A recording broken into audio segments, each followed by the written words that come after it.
Muy bien, familia. Vamos a arrancar con la cita que nos corresponde en este día. Es con la parashá número 37 y lleva por nombre es Leja.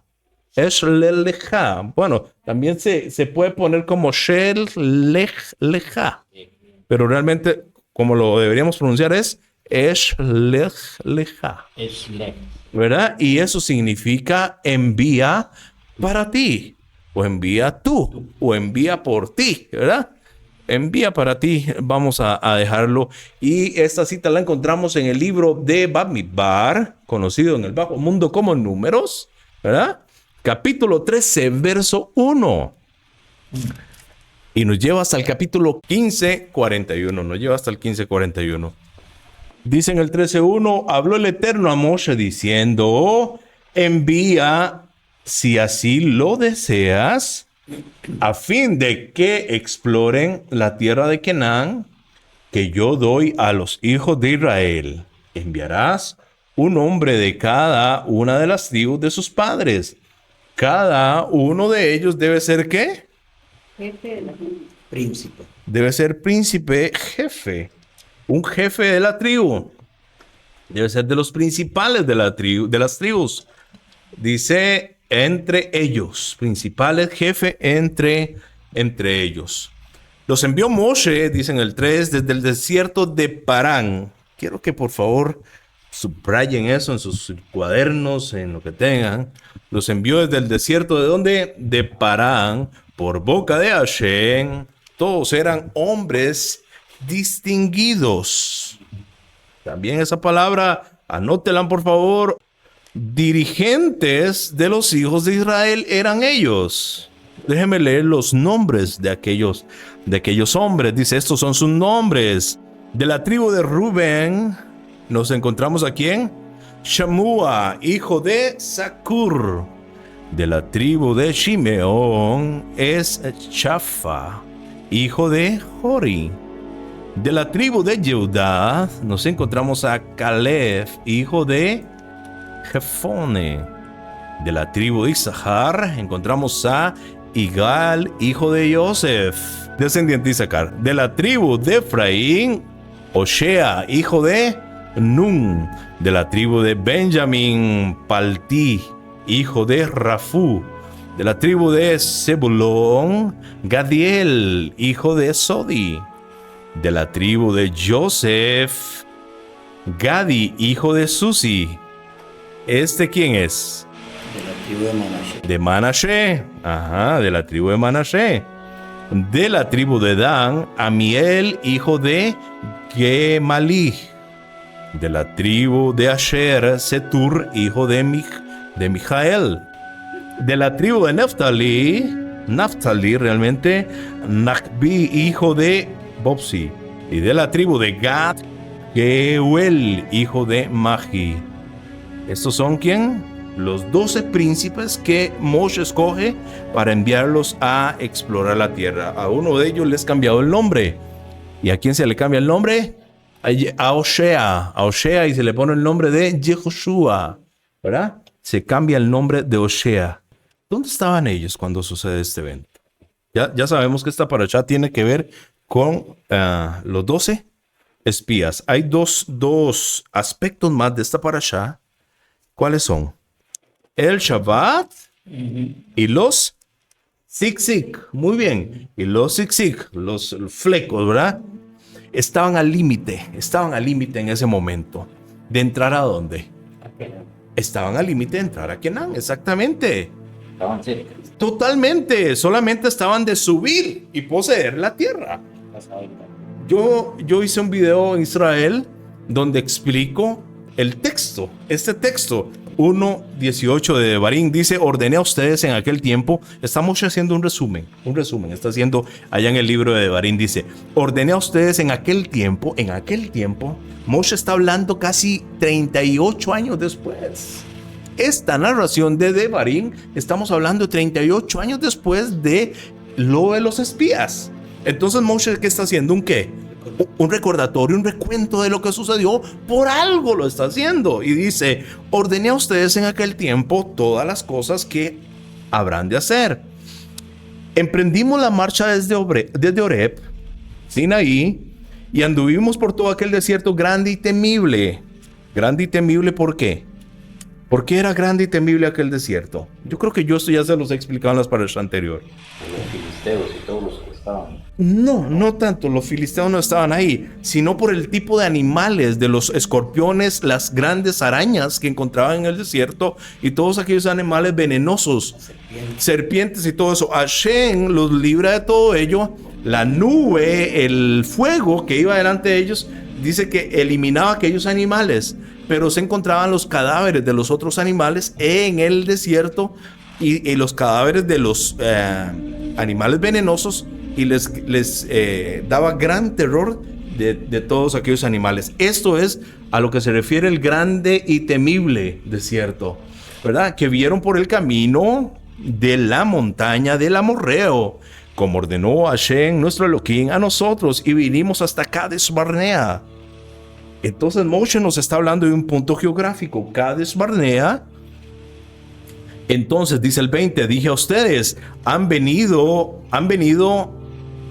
a la montaña del amorreo que el Eterno, nuestro Eloa, nos da.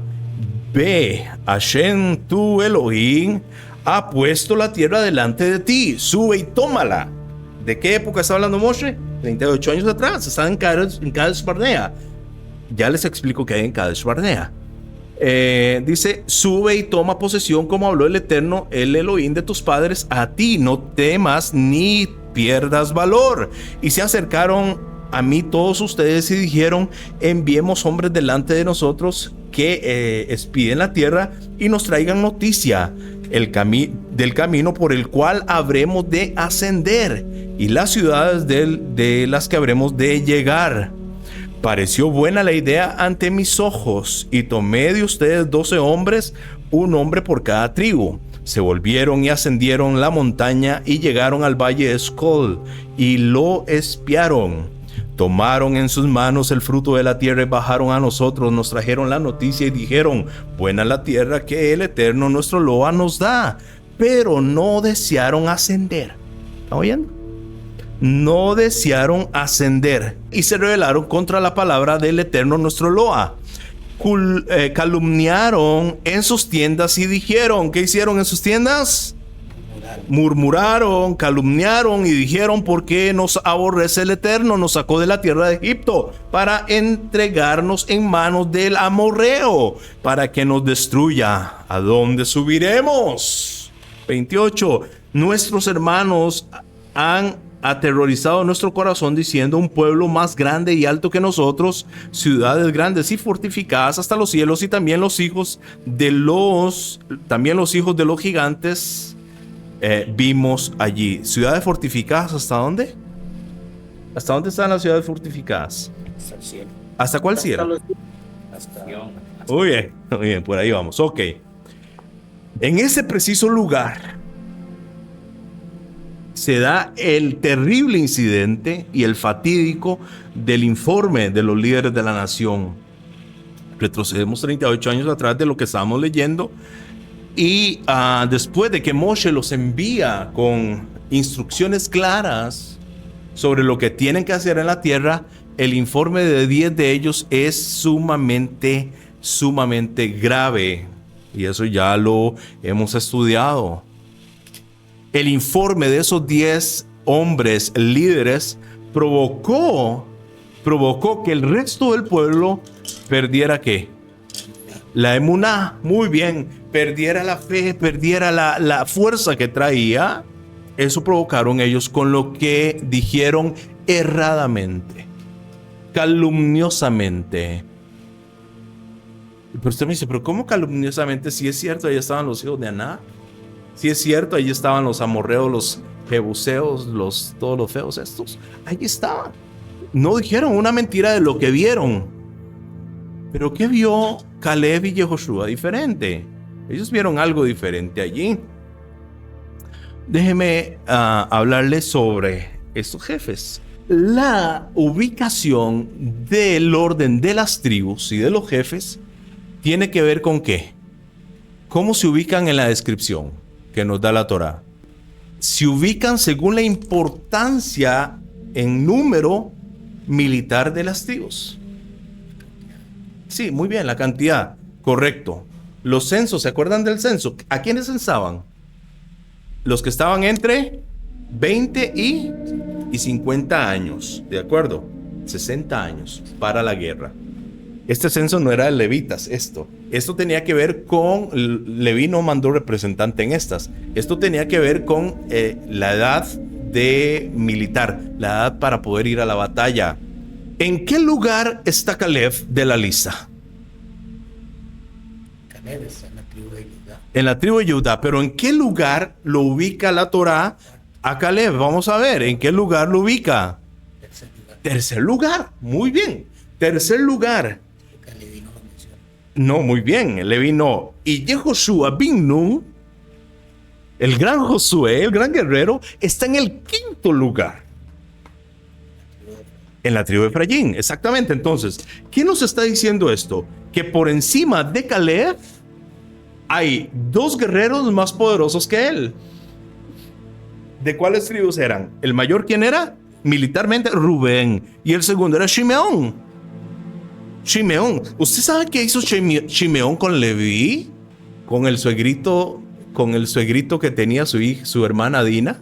Entre Shimeón y Leví destruyeron la ciudad de Shiquén. Exactamente. Entre Shimeón y Leví. Leví está fuera de esto. ¿Por qué? Porque no era guerrero. Sí era un guerrero, pero ahora su tarea no es esa, no es la guerra. Entonces tenemos a Rubén y a Shimeón. Si Shimeón logró junto con Leví destruir aquella ciudad, aunque los hombres estaban enfermos, pero aún así pelearon. ¿Cómo creen ustedes que era Rubén?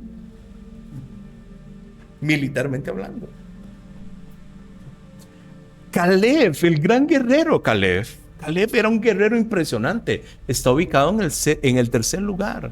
Y Yehoshua bin Nun en el quinto lugar. Por encima de Yehoshua, ¿quién estaba? Isahar. Estaba por encima. Esto nos está hablando de que si Caleb y Yehoshua bin Nun fueron fuertes, eran guerreros, no le tenían miedo, ¿qué pasó con otros más fuertes que ellos? Sería el ¿Qué estado pasó? de ánimo. Dime, amigo. Sería el estado de ánimo. No, les faltó ahí, les falló la emuná y lo que el Señor estaba prometiendo. Ok, vamos a ver. ¿Qué sucedió allí? Vamos a ver. Cuando dice, yo hice un video hace poco, no sé si se los enseñé con Nisi. Estamos en lo que conocemos como el texto dice Cades Barnea. Cades Barnea está en un valle que tiene muchos puntos quemados. Estamos en ese valle antes y hay una montaña gigantesca de piedra. Es como una muralla de piedra. De hecho, ahora la carretera va zigzagueando hasta subir al poblado. Ahí es Cades Barnea. Después del Nehueb, bueno, queda en el Nehueb, en el desierto del Nehueb, después de Parán. Esa era la montaña que ellos tenían que ascender. Pero más que la montaña, la palabra montaña aquí no tiene que ver solamente con la montaña. Hay un sentido más profundo de la palabra. Y montaña tiene que ver con Torah. ¿Era ascender en qué? En Torah. En Torah. Era ascender en Torah.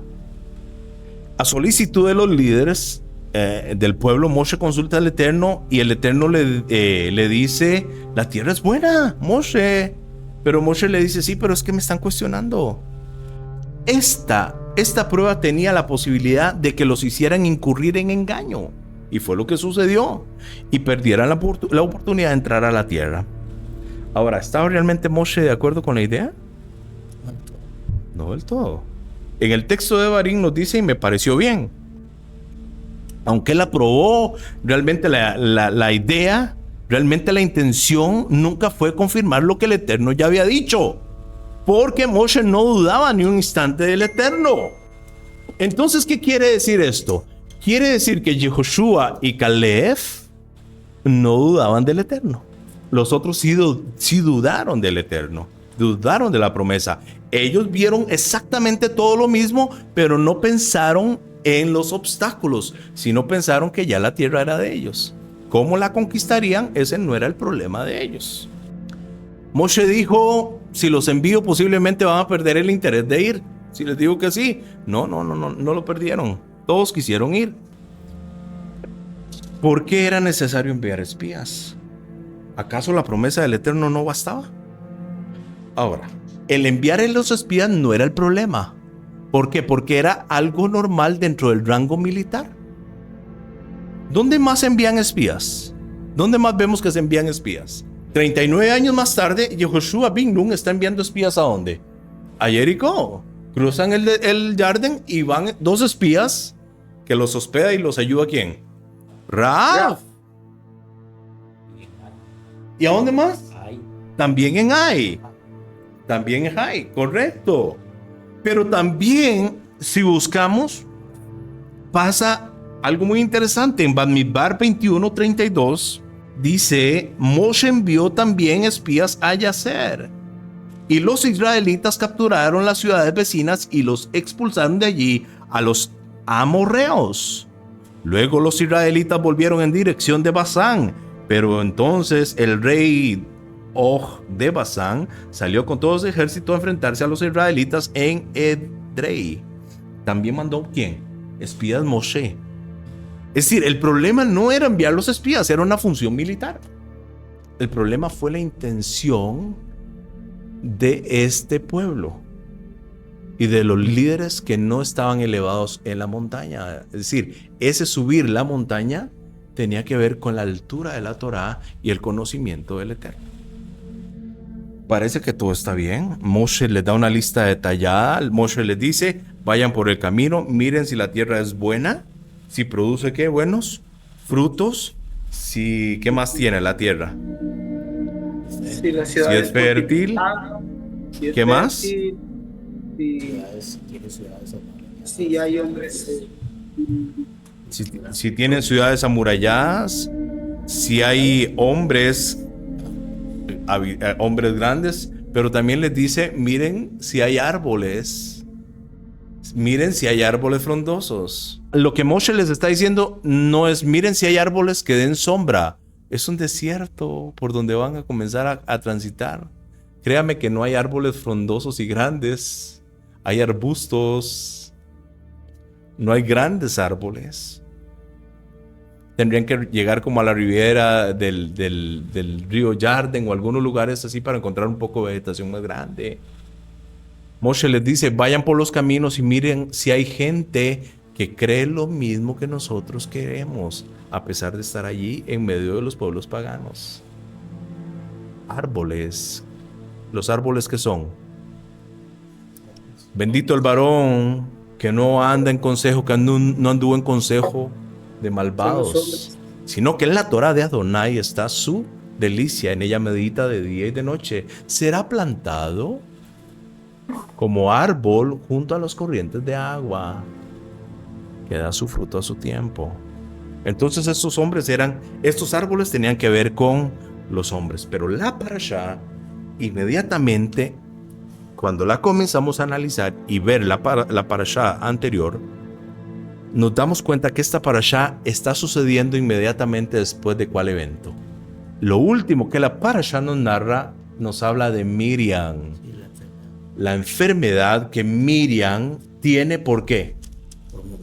Por Murmurar. la lengua maligna. Lashon Hara.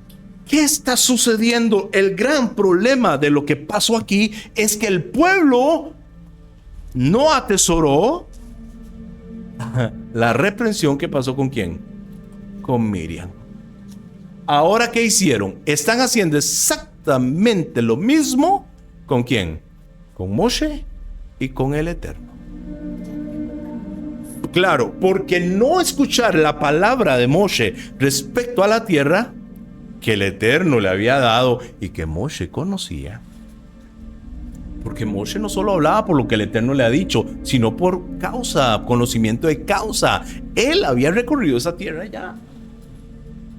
Entonces, no atender a la voz de Moshe era degradar a Moshe. Y degradar a Moshe tenía un problema seriosísimo. Degradar a Moshe era decir, no confío en quién. En el Eterno. No confío en Hashem. No confío en el Eterno. La parasha inmediatamente nos comienza hablando de los espías inmediatamente después de que pasa lo de Miriam en el caso de Moshe y Aarón, cuando hablaron en contra de él y el pueblo no aprendió la lección y ahora está hablando con maledicencia.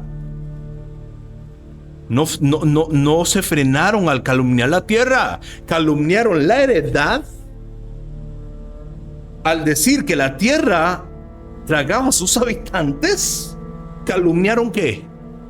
La tierra, devaluaron a Moshe y trataron de mentiroso a quién, al rey del universo. Esta parashá de Leja menciona graves pecados, graves problemas, porque está destacando la difamación, y las difamaciones destruyen y causan daño sumamente grave.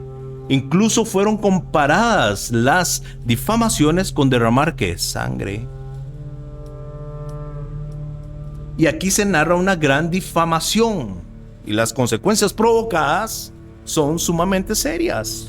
Estas consecuencias provocadas las encontramos aquí en el libro de Números. Le vuelvo a leer. Al cabo de 40 días volvieron de explorar la tierra y fueron y vinieron ante Moshe y Aarón, ante toda la congregación de los hijos de Israel. Estoy leyendo en el 25 en adelante del 13 de Números.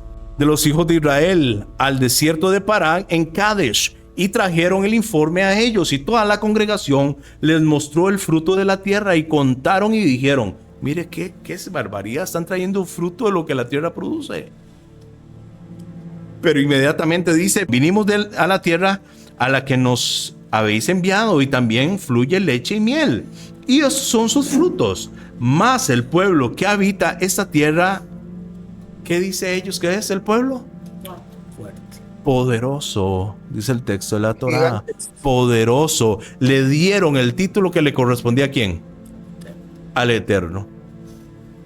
Le dieron el título que le correspondía al Eterno. Devaluaron al Eterno. En el momento que dijeron este pueblo es fuerte o poderoso, devaluaron al Eterno. Y las ciudades son muy grandes. ¿Qué dijeron cuando dijeron las ciudades son muy grandes? ¿De dónde venían ellos? Del imperio más grande que la tierra tenía, donde sus ciudades ¿cómo eran? Grandes, amuralladas y fuertes. Egipto. ¿Y qué vieron ellos que pasó con las grandes ciudades y amuralladas de Egipto? ¿Cómo quedaron? En ruinas. Y olvidaron ese detalle. Olvidaron ese detalle. Entonces dice: y están fortificadas, y también vimos allí a los hijos del gigante. Dice: Amalek habita en la tierra del sur.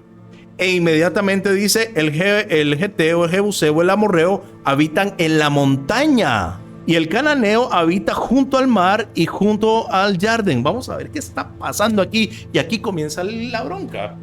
Aquí comienza el problema. Ellos están mencionando a Amalek. ¿Y sabe dónde está Amalek? Ellos estaban donde les dije, cuando salen a subir la montaña, en Cades, Barnea. Pasaron Parán. Están en el desierto del Nehueb. ¿Sabe dónde está Amalek? Detrás de ellos. Amalek está detrás de ellos. Amalek estaba entre el camino de Oreb, de Sinaí, a Parán. ¿Qué había pasado con Amalek? ¿Se acuerda cuando Moshe tiene que levantar sus manos y tenerlas levantadas? ¿Qué está pasando aquí? ¿Por qué ellos mencionan a Amalek si lo dejaron atrás? El Jebuseo, el Amorreo, el Geteo están al subir la montaña. Y de ahí más adelante, para poder ir donde están los cananeos, tienen que ir hasta la ribera del río Jardín, cerca de Jericó y el Mar Muerto, donde estaba Sodoma y Gomorra y aquellas 5 ciudades. El pueblo descendiente Elifaz se llamaba el hijo de Esaú, de Saf, si no mal recuerdo, Elifaz, ¿verdad? Que el hijo de Elifaz, o sea, el nieto de Saf, de él proviene ¿quién? Los amalequitas. Ellos estaban detrás de ellos. ¿Qué quiere decir esto? Aquí lo que están provocando a Hashem, o lo que están diciendo es, aún ni lo que hemos ganado es importante para nosotros. Ya pasaron a los amalequitas. ¿En qué están teniendo el pueblo de Amalek que ya ellos pasaron y derrotaron? ¿En qué lo están teniendo? ¿Lo están elevando qué? Nuevamente a una posición de honor, a una posición militarmente hablando alta. Porque el texto no menciona a los amalequitas. Eran malvados los amalequitas. ¿Sabe por qué Moshe pelea contra ellos? Y Yehoshua bin Nun es el que los derrota como comandante del ejército. Estos amalequitas comenzaron a matar a los ancianos que venían al final del pueblo, atrás, en la parte más débil, en la retaguardia. Ellos comenzaron a matarlos. Porque cuando ellos cruzan el mar de juncos, los amalequitas inmediatamente los atacan. Todavía Israel no era un pueblo guerrero. Y aún así van a pelear y ganan. Baruch Hashem, porque los destruye ¿quién? ¿Quién los destruyó? ¿Se acuerda quién destruyó? ¿Cuál rey destruyó a los amalequitas? Saúl. Muy bien, Samuel le corta la cabeza a Og, creo que es el nombre del rey, ¿no? El rey de los amalequitas. Sí. Saúl los sacaba, nada más que deja al rey vivo como un trofeo y Samuel los viene y los destruye. ¿Por qué lo dejó vivir? Y aún parte de esos amalequitas quedan vivos unos y David recobra de ellos lo que habían. De hecho, 2 de las esposas de David, ellos las toman y muchas de sus pertenencias e hijos, y David lo recupera. Esto es un gran problema, los amalequitas y lo que ellos han hecho ahí en el texto. Aparece un hombre con una visión, y yo lo puse así: el hombre con visión clara y convicción fuerte. Un hombre con visión clara y convicción fuerte. En ese momento, cuando hay un caos, no sé qué otra palabra poder usar, un caos en el campamento de Israel, aparece uno de ellos, el tercero de la lista, ¿verdad? Dice 13:30 de Números: y Caleb hizo callar a todo el pueblo.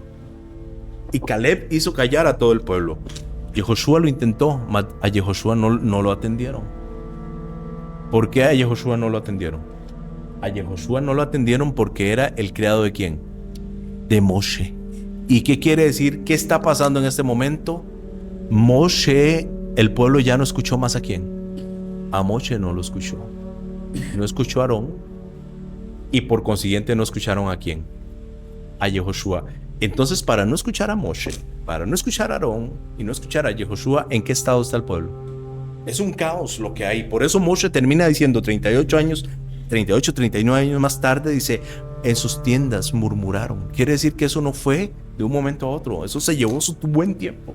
Pero aparece el gran Caleb de Judá y dice que todos callaron, mandó a callar el pueblo y todos atendieron a su voz. Porque no relacionaron a Caleb ¿con quién? Con Moshe. Ellos creyeron que Caleb iba a dar exactamente el mismo informe que ya habían dado ¿qué? Los otros 10. Y de hecho él comienza diciendo lo mismo. Ellos comienzan diciendo, todos le hicieron caso. Y hubo en ese momento un silencio total. Y la gente pensaba que Caleb también hablaría contra Moshe, tal como lo habían hecho los demás exploradores, los demás espías. Pues ellos blasfemaron contra la tierra prometida, diciendo: es impenetrable. Y le atribuyeron la culpa ¿a quién? A Moshe, por haberlos traído a este lugar. Pero no ocurrió como todos suponían. Caleb en ese momento, ¿qué pasa con Caleb? ¿Caleb qué va a defender? ¿La tierra o a quién va a defender Caleb? Déjeme leerle por favor lo que nos narra el Midrash. No ocurrió como todos suponían. Caleb no habló mal de Moshe, sino que inmediatamente dijo las siguientes palabras referente a Moshe. Comenzó a enumerar todas las cosas buenas, no de la tierra. La Torah solamente nos menciona que Caleb comienza a hablar de la tierra. El Midrash nos dice que Caleb dice lo siguiente. ¿Acaso, dice que en alta voz Caleb se para y grita ante todo el pueblo, ¿acaso el hijo de Amram no partió el mar para nosotros? ¿Acaso el hijo de Amram no partió el mar para nosotros? ¿Acaso el hijo de Amram no hizo descender el maná para nosotros? Sigue diciendo Caleb. ¿Acaso el hijo de Amram no logró para nosotros que las aves volaran el campamento en medio del desierto cuando clamó por carne? ¿Acaso el hijo de Amram nos dejó morir en Egipto? ¿Qué está haciendo Caleb ahora? ¿El honor de quién está rescatando? El honor de Moshe. El honor de Moshe. Y al rescatar el honor de Moshe, ¿el honor de quién rescató también? De Hashem también. Pero ¿a quién más viene en la colada del rescate de Caleb? Aarón, por supuesto. Pero ¿quién más viene ahí? Yehoshua. Muy bien. Aunque Yehoshua iba a ser el líder de Israel, Caleb estaba 2 puestos por encima de él. Usando el rango militar y de Torah que Caleb tenía, rescató el honor de Moshe y de los líderes de Israel, de estos, de Aarón y de Yehoshua. Y por supuesto, el honor de Hashem. Caleb dijo además, hemos de subir y tomar posesión de la tierra porque ciertamente podremos con ella. Los hombres que estuvieron en la expedición con él dijeron, no podemos subir a ese pueblo, pues es más poderoso que él. El texto de la Torah dice, ese pueblo es más poderoso que él. La Reina Valera dice, ese pueblo es más poderoso que nosotros. Pero no dice eso el texto hebreo. Dice, ese pueblo es más poderoso que él. Cuando dijeron él, ¿a quién se referían? Eso encendió ¿qué? ¿La ira de quién? De Hashem. Moshe sale al rescate del pueblo. Hashem perdona al pueblo. Pero ¿cuál es la sentencia? Esos que habían visto los milagros no entran. Hay otra generación que no tuvo conciencia de los milagros. ¿Pudo haber sido cuál? De 20 años para abajo. Recuerde que de acuerdo al concepto hebreo, ¿de qué? De 21 años para arriba los hombres adquieren ¿qué? Responsabilidades. Responsabilidades de luchar por su patria, ¿de acuerdo? De ahí para abajo entraron. De ahí para arriba no entran. Porque ellos vieron y menospreciaron lo que yo hice. Ellos vieron y menospreciaron lo que yo hice. Menospreciaron a mi profeta, menospreciaron a mi representante, con el que yo me hablo face to face. Eso le dijo a quién, a Miriam y quién, y a Aarón. Tenía que haber ¿qué? Expiación por la falta. En esta parashá se hace un hincapié importantísimo y grandísimo al acto de la desmoralización, el que fue penetrado por los espías que fueron a ver los detalles de la tierra. ¿Y qué solución hay para este pecado tan grave? A este pecado y todo lo que se cometió, todo lo que hablaron. Por supuesto que tiene que haber ¿qué? Arrepentimiento, ¿verdad? Y rectificación. Pero ocupamos algo que se llama expiación. ¿Qué hay? Arrepentimiento. ¿El arrepentimiento qué trae? Para que el arrepentimiento sea palpable tiene que haber ¿qué? Rectificación. Rectificación. Y eso puede traer ¿qué? El perdón, pero para que el perdón sea exactamente, tiene que haber expiación para que haya una plenitud en ello. La Torah oral nos narra lo siguiente. Yo quiero leerlo para ustedes. Nos narra lo siguiente. En el pasado habían medios de expiación por esta falta y nos da la siguiente enseñanza. La túnica del gran Cohen, del Cohen Hagadol, eso se llamaba en hebreo el Kutenet. ¿Se acuerdan? El Kutenet.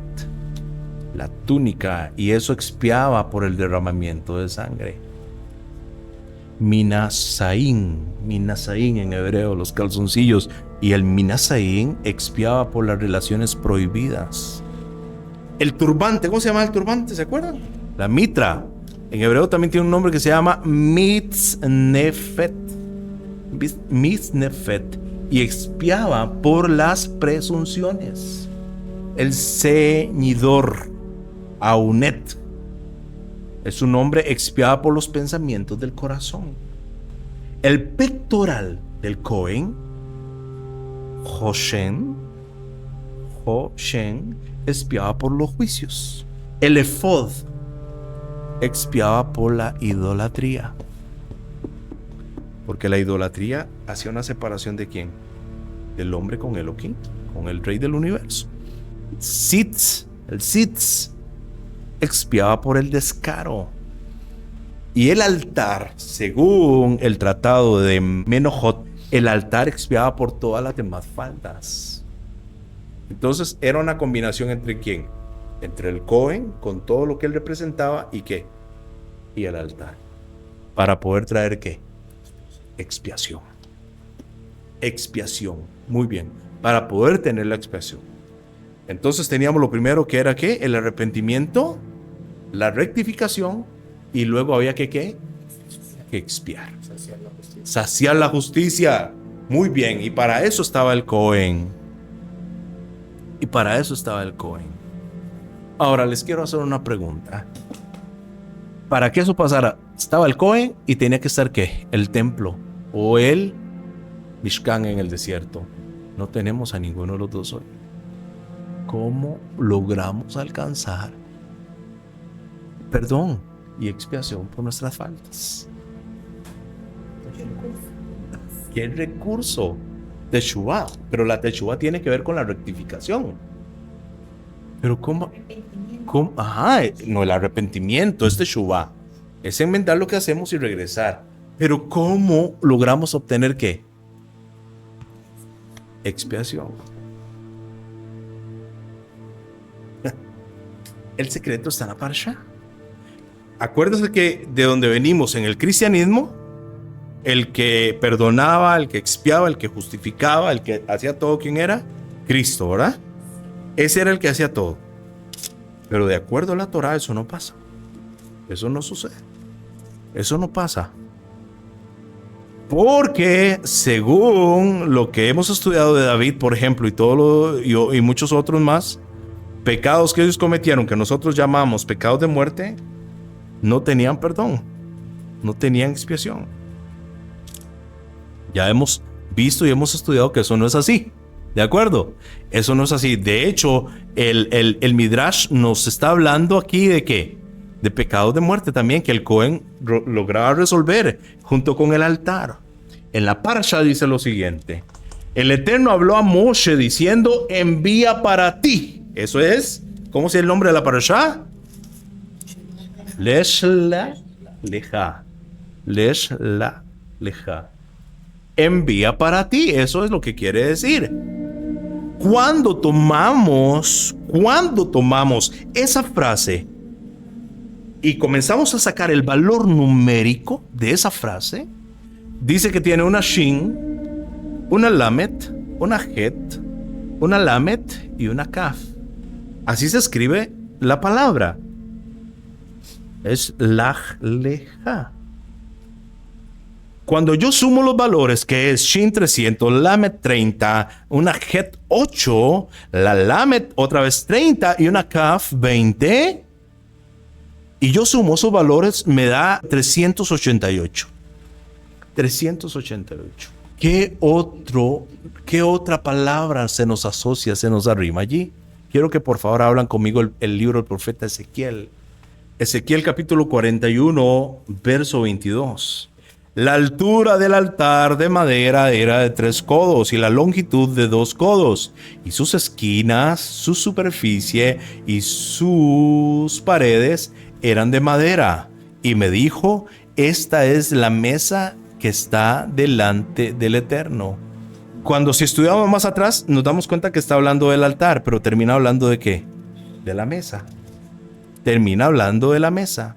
Cuando vamos y buscamos la palabra, cuando vemos el texto hebraico, la palabra que aparece allí, este es el, dice Shulchan. Este es el Shulchan que está delante del Eterno. Este es el Shulchan que está delante del Eterno. ¿Y saben ustedes qué quiere decir Shulchan en hebreo? Mesa. Mesa. Cuando tomamos el valor numérico de Shulchan, dice que tenemos una Shin, una Lamed, una Het, una Lamed y una Kaf. Pero cuando sumamos los valores también de Shulchan, es 388. 388. Entonces, el valor de Shulchan es el mismo valor de Eshlach Leja, de envía para ti. Es el mismo valor. ¿Qué nos enseña esto? ¿Qué aprendemos de esto? Quiero leer lo que dice el rabino Jonatán y el rabino Eleazar. Ambos concordaron en que la enseñanza que surge es que cuando el templo estaba en pie, el altar expiaba por la persona, y ahora que el templo no está en pie, lo que expía por la persona es la mesa. Y en la mesa está el lejen. Y en la mesa está el lejen. Y representa la Torah. Y el lejen representa la Torah. Muy bien. La mesa. ¿Se acuerdan que hace unos días atrás yo hablé de la importancia de que de la mesa en casa? En esta parasha nos vuelve a aterrizar lo mismo. ¿Por qué la mesa expía por las faltas? Dice el gran Rashi, dice, por traer invitados a nuestras mesas y hablarles de qué, de Torah. Pero aparte de eso me encuentro algo maravilloso. Además, porque se pronuncian junto a la mesa las palabras de la Torah durante la comida, como fue enseñado. Y dice el texto, 3 que comieron juntos sentados en una mesa y pronunciaron junto a ella palabras de Torah, es como si hubieran comido de la mesa del Omnipotente. Y por eso dice, y la mesa está delante del Eterno. Esto nos dice el tratado de Avot 3:3. Si 3 están en una mesa y hablan cuando comen las palabras de la Torah, es como que si hubieran comido de la mesa de ¿quién? Del Eterno. Déjenme darle esta más. También fue enseñado cuando 2 hombres están sentados y hay entre ellos palabras de Torah, la presencia divina, la Shekinah, está entre ellos. Libro de Malaquías 3:16. Malaquías 3:16 dice, entonces los que temían al Eterno hablaron cada hombre a su compañero, y el Eterno atendió y escuchó, y fue escrito libro de memoria delante de él para los que temen al Eterno y para los que piensan en su nombre. Sabemos que esto es así acerca de 2 hombres. Esto es cuando hay 2 hombres también en la mesa. ¿Hablando qué? Hablando de Torah. Incluso si uno está en la mesa, si ese hombre que está en la mesa se ocupa del estudio de la Torah, el Eterno le paga. Hay paga por ello. Dice el libro de Lamentaciones capítulo 3 verso 28, que se siente solo y estudie la Torah en silencio porque ha tomado paga sobre él. Debido a esto, la mesa, según lo que estudiamos, expía y prolonga la vida de la persona. Hay algo que pasa que me encontré y me llamó mucho la atención. Me lo encontré dentro de un tratado. Y yo, ¿pero por qué esto así?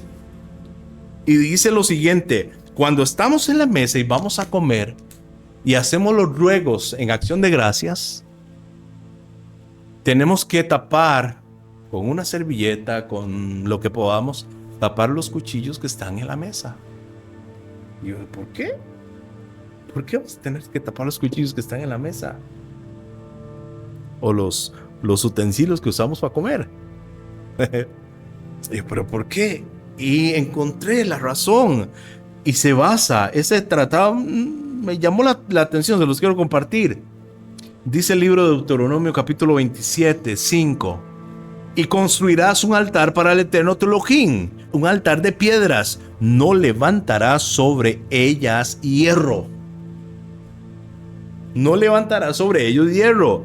Y entonces lo que el tratado nos dice, y no es propicio que lo que corta la vida, un fierro se puede utilizar ¿para qué? Para cortar la vida. No es propicio que lo que corta la vida esté sobre el lugar que la prolonga. ¿Qué ponemos sobre nuestras mesas? Lejen, la alimentación de nuestro cuerpo. Y lo que entra a nuestro cuerpo hace que ¿qué? Que nuestra vida se prolongue, se alargue. Se alargue. ¿Qué quiere decir que está sucediendo en las mesas de nuestras casas? Estamos obteniendo expiación. Cada vez que nos sentamos a comer y hay genuinidad en nosotros, y hay ruego, y hay súplica, y hay teshuvá, acción de gracias, ¿qué estamos haciendo? Estamos obteniendo expiación. Cada vez que en nuestra mesa hay un plato de alimento, ¿qué estamos obteniendo? Expiación. Se nos está alargando ¿qué? La vida. Se nos está alargando la vida. Y cuando llegamos al día del Shabbat, ¿qué hay? La culminación de una semana de ¿qué? De bondad, de expiación y de benevolencia. La mesa de nuestra casa es un altar en nuestro hogar.